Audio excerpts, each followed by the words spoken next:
Hi guys, welcome to యాత్ర next. ఈరోజు video ఏంటి అంటే నేనేం చెప్పాలనుకుంటున్నా అంటే ఈ వినాయక చవితి అని చూసిన తర్వాత నాకు తెలిసినంత వరకు మన హిందువులు మిస్లీడ్ చేసినట్టు దేవుళ్ళని ఏ మతం మిస్లీడ్ చేయదేమో.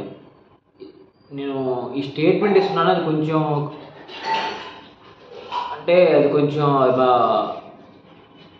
చాలామందికి ఇష్టపడరేమో ఈ స్టేట్మెంట్, కానీ ఇదే నిజం నాకు తెలిసినంత వరకు. మన హిందువులు మిస్లీడ్ చేసినట్టు వేరే ఎవ్వరు దేవుళ్ళని మిస్లీడ్ చేయరు. ఫర్ ఎగ్జాంపుల్ మనము వినాయక చవితిని తీసుకుందాం.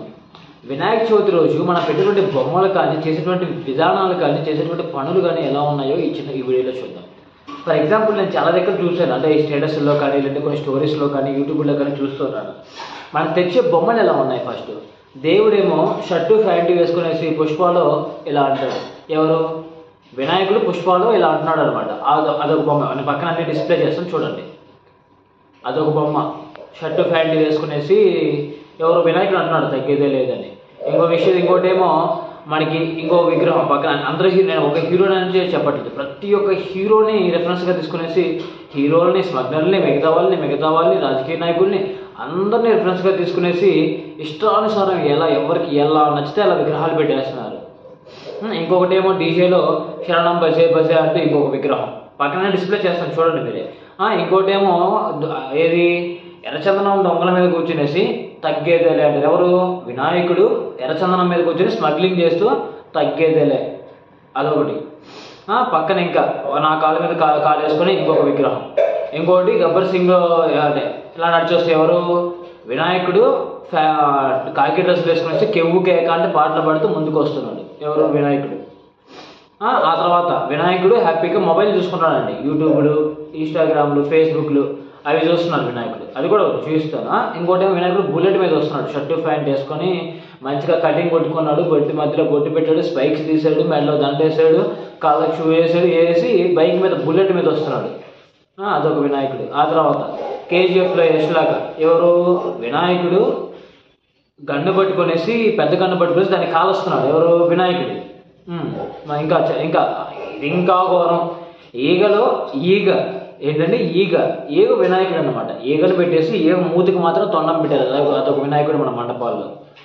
ఆ తర్వాత మనకి ఆర్ఆర్ సినిమాలో ఎన్టీఆర్ గారు ఒక్కసారిగా ఈ బండిలో నుంచి అన్ని వెనకాల ఎనిమల్స్ దూకుతూ వస్తాడు కదా, అదొక వినాయకుడు అనమాట. అదొక వినాయకుడు. ఎవరు? వినాయకుడు అందరం చంపడానికి అన్ని జంతువుల్ని పట్టుకొని లోపలేసి ఒక్కసారిగా వాటి వెనక దూకుతున్నాడు వినాయకుడు. ఇంకోటి వినాయకుడు రామ్ చరణ్ గారు లాగా పరిగెడుతున్నాడు, అల్లూరి సీతారామరాజు లాగా. ఇంకొకటి ఆ బాహుబలి లాగా గాల్లో ఎగిరి కలుస్తున్నాడు అనమాట. గాల్లో ఎగిరి బాణాలు దిగుతున్నాడు అనమాట. ఎవరు? వినాయకుడు. ఇలా ఒకటి కాదు, రెండు కాదు, అసలు వినాయకుడు అనేటువంటి ఒక ఇదినే మనం పూర్తిగా మార్చేసాం. అసలు నాకు అర్థం కాని విషయం ఏంటంటే ఈ పండుగలు అనేటివి దేవుళ్ళ కోసం సెలబ్రేట్ చేయడానికి కాదు, మనం ఎంజాయ్ చేయడానికి పెట్టుకున్నట్టుగానే ఉంది. వినాయకుడి ముందేమో 2 భక్తి పాటలు, ఆ తర్వాత వినాయకుడి తర్వాత ఐటమ్ సాంగ్లు, రికార్డ్ డ్యాన్సులు. ఎవరు? వినాయకుడికి ఎదురుగానే మళ్ళీ తాగేసి డ్యాన్సులు, ఇష్టానుసారం తాగడము, గొడవలు చేయడము, హ్యాపీగా ఐటమ్ సాంగ్లు పెట్టుకుని ఆయన ముందే డ్యాన్సులు వేయడం.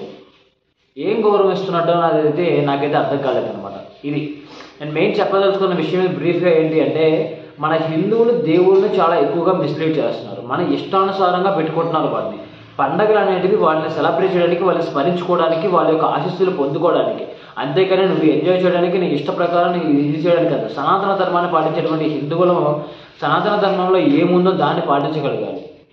అంతకు మించి అయితే వెళ్ళిపోతున్నాం అనమాట. సో ఒక్కసారి అది అందరూ ఆలోచించుకోవాలి. మనం చేసేటువంటి పండుగలు ఏవైనా సరే మన ఇష్టానుసారం చేసుకోవడానికి ఆ పండుగలు కాదు. సో మ్యాక్సిమం ఎక్కడి నుంచైనా చేంజ్ వస్తుందని అనుకుంటున్నాను. అట్లీస్ట్ కొంతమందిలో చేంజ్ వచ్చినా చాలు. ఇది ప్రతి ఒక్కరు తెలుసుకోవాలండి, చాలామంది తెలుసుకోవాల్సిన విషయం ఇది. మనం ఇంకా ఎలా వెళ్ళిపోతున్నామంటే ఇష్టానుసారం అసలు విగ్రహాలు పెట్టడం ఏంటి, మనం చేసే ఐటమ్ సాంగ్లు ఏంటి, ఆ డ్యాన్సులు ఏంటి, తాగి డ్యాన్స్ వేయడం ఏంటి, ఆ డీజేలు ఏంటి, డీజేలు పెట్టుకోవాలి, ఎంజాయ్ చేయాలి, ఓకే. మరి దేవుడి ముందే డ్యాన్స్లా, ఐటమ్ సాంగ్లా, వాళ్ళ ముందే మళ్ళీ ఇక్కడ సపరేట్ బ్యాచ్లు, వాళ్ళ ముందే రీల్స్ చేసే బ్యాచ్లు కొంతమంది వస్తారు. స్వామిని చూపించడం వేరండి, మళ్ళీ ఆ స్వామితో రీల్స్ ఆయన తాలూకా అని చెప్పుకున్నట్టుగా ఆ రీల్స్ ఏంటో ఒక్కొక్కటి ఎగురుతూ, కింద పడుతూ, కొట్టుకుంటూ ఏం మెసేజ్ ఇద్దాం అనుకుంటున్నాం అసలుకి. సో మ్యాక్సిమం మనకి మిగతా మతాల్లో నేను ఇక్కడ కంపేర్ చేస్తే వాళ్ళు గొప్ప అని మనం తక్కువ అని చెప్పడం కదా. నేను ఒక హిందువుగానే చెప్తున్నాను, నేను ఒక హిందువునే. సో ప్రతి ఒక్కరు తెలుసుకోవాలి. దీని కింద కామెంట్లు పెడతారు. ఎవడైతే ఇటువంటి పనికి మళ్ళీ వేషాలు వేస్తున్నాడో వాళ్ళే పెడతారు కామెంట్. రిమైనింగ్ వాళ్ళు ఎవరు దీన్ని ఆలోచించిన వాళ్ళు ఎవరు కూడా కామెంట్ చేయరు. ఎవరైతే చేస్తున్నారో వాడికి ఖాళీ పెడతాడు కామెంట్, మనమే కదా మన గురించే మాట్లాడుతున్నాడు వీడియోని, ఎవరైతే చేస్తున్నారో వాళ్ళే పెడతారు కామెంట్లు కూడా. సో నేనేం చెప్తున్నాను అంటే ఇక్కడ నుంచి అట్లీస్ట్ కొంతమందిలోనే చేంజ్ వస్తే బెటర్ అనమాట దీని గురించి. సో ఇదనమాట ఈ వీడియో అయితే మాత్రం నెక్స్ట్ ఏ వీడియో కాల్ కూడా మీరు కామెంట్ చేయండి, ఆ వీడియో కూడా నేను అప్లోడ్ చేస్తాను. ఇప్పుడు ఇక్కడ నుంచి ఓన్లీ మన యాత్రకు సంబంధించిన వీడియోస్ ఇవే కాకుండా ఇటువంటి సోషల్ అవేర్నెస్ వీడియోస్ కూడా పెట్టాలని అనుకుంటున్నాను. ఏమంటారో కామెంట్ చేయండి, ఎందుకంటే అట్లీస్ట్ అందరూ ఎవరో ఒకరి దగ్గర నుంచి అవేర్నెస్ అనేది స్టార్ట్ అవ్వాలి, ఒక స్టెప్ అనేది తీసుకోవాలి. లేదంటే అందరూ ఇష్టానుసారం అంటే ఇక పండగలు అంటే ఆవశ్యకతలు కానీ రిమైనింగ్ ఏం లేదు. అసలు బొమ్మను పెడుతున్నాం, అసలు ఎందుకు పెడుతున్నాం, అసలు ఆయన కథ ఏంటి, స్టోరీ ఏంటి ఎవరికి తెలియదు. వినాయక చవితి బొమ్మను పెట్టాలి, ఎగరాలి, ఇష్టప్రకారం చేసుకోవాలి, ఇదే ఉంది. వినేవాళ్ళు లేదు, దాని గురించి తెలుసుకునే వాళ్ళు లేదు. ప్రతి ఒక్కరికి ఇది తెలిసి రావాలి, ప్రతి ఒక్కరికి. అందుకనే నా ఈ చిన్న ప్రయత్నం అనమాట. నచ్చితే అందరూ కూడా లైక్ చేయండి, కామెంట్ చేయండి కదా మర్చిపోకుండా. And by by.